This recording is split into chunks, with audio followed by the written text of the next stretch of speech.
Padre José Antônio da Costa, dará nesse baixa ao Hospital Nacional Guido Valadares, onde halau tratamento saúde intensivo.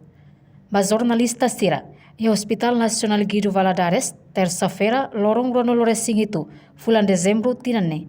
Chefe Departamento Cuidado Intensivo ICU, Vidal Jesus Lopes explica, informação nebe espalha público, li husi mídia social, quando abamos José Antônio da Costa Cotuís, nela los.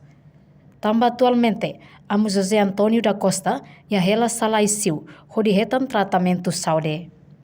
Mas que não é, reconhece amo José Antônio da Costa, com condição grave. Amo José Antônio, se morre ela, se vai ser em fase crítica, deve ser operado. Estamos na rua, Estamos na rua, dia 23 de dezembro, né? Baseado em informações de família cada dia, semana ida uma lah hemu ne toma emergência ou condições de nível coma, minha tingkat kesadaran, o nível de consciência de menos.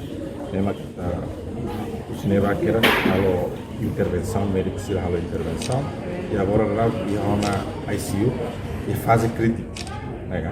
Minha fase de nível crítico significa o ventilador, agora né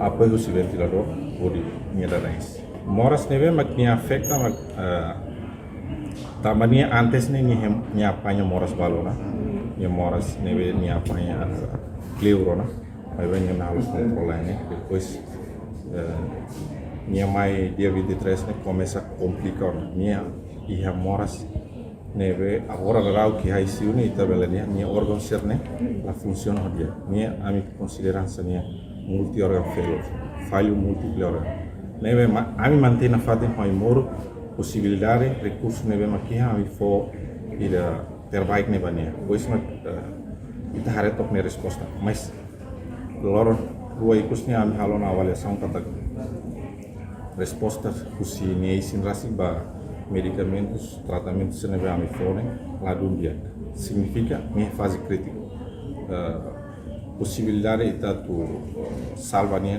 o centro aqui né honestamente a mim tem que publicar público passar para ter situação. Padre José Antônio da Costa, baixa ao Hospital Nacional Guido Valadares, a lorong ronoloresing tolu, fulan dezembro tinane. Chefe Departamento Cuidado Intensivo hateteng, tambah condição saúde grave, la vele continua halau tratamento saúde yarai liur. Reportagem Beatriz Belo, Televisão Timor Post.